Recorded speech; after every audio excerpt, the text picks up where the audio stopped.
Sometimes the person who treats you like an option feels impossible to forget. One warm message, then silence.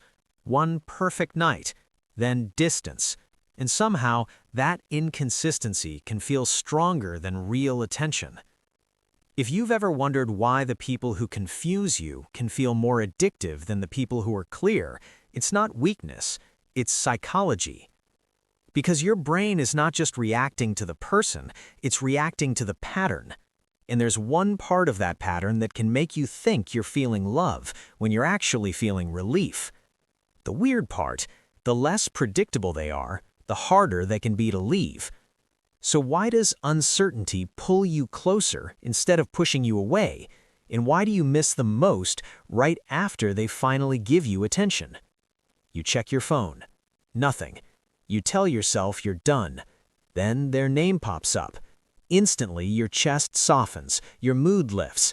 Suddenly, the cold replies, the canceled plans, the distance, none of it feels as loud. You focus on the small, good moment because it feels earned. And that is exactly where the trap starts. Not when they ignore you, when they come back. Because now your brain connects relief with them, not peace. Relief. This is called intermittent reinforcement. It's the same pattern that makes slot machines addictive. If a reward comes every time, your brain relaxes. If it comes randomly, your brain starts chasing. It pays more attention, it checks more, it hopes more. Mixed signals create emotional gambling. You keep investing because the next message, the next call, the next warm version of them might be the one that finally stays. But your brain isn't reading that as romance, it's reading it as unresolved tension. And unresolved tension is sticky. It keeps the story open in your mind. Uncertainty creates obsession faster than certainty creates love. Clear affection feels safe, so your nervous system settles. Mixed signals keep you activated, and activation can feel intense. People often confuse intensity with depth. The good moments feel bigger because they're rare.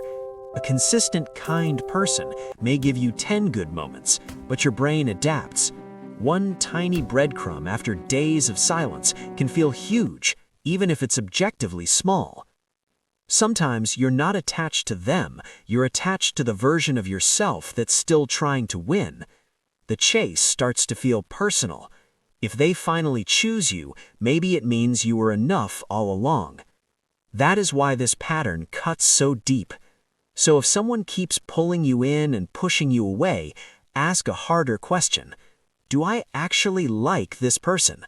Or am I addicted to the relief they give me after the stress they caused? Real connection usually feels less dramatic but more peaceful. And peace is not boring. Peace is what love looks like when your nervous system is no longer begging to be chosen.